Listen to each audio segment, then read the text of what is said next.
What you see here is $10,000 on the table. You can take this money as a loan, but I will charge you a little bit of interest rate. Like most people, you take the money and you go buy a nice car. But in 10 years, it's time to pay me back.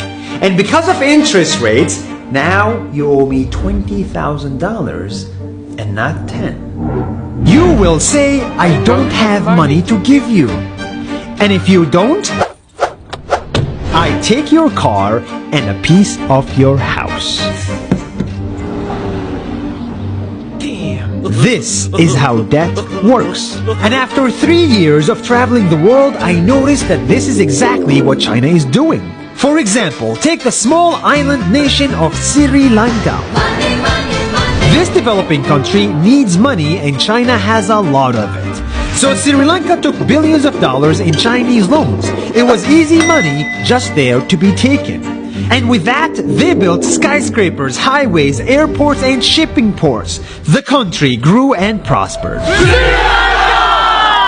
But few years later, this easy money came with interest rates, and Sri Lanka was so much in debt that it couldn't pay back China its money. And the only way out was to give China control of what they had built. In other words, Sri Lanka lost a piece of its home to China because of debt. This is the Chinese money trap. And it's a real thing I saw all over the world.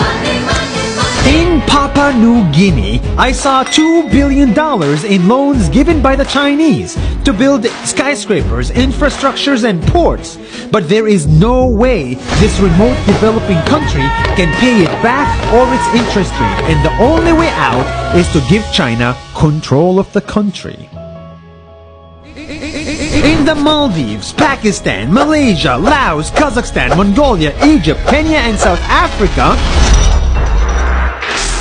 the same thing is happening, and many countries are struggling to pay back Chinese loans. If you look closely, all these infrastructure projects like highways, ports, and bridges connect to China through the sea or through the land to form something far bigger, far more powerful than just a bridge, a new Silk Road. The world is already made by China, and I think slowly it will be owned by China. Don't get me wrong, building bridges, ports, highways, and airports is a great thing for the people and the country, but they come at a very high cost. And when these countries can't pay back the loans, these countries will lose their homes. One thing my parents had taught me is that there's no such thing as a free lunch or a free ride.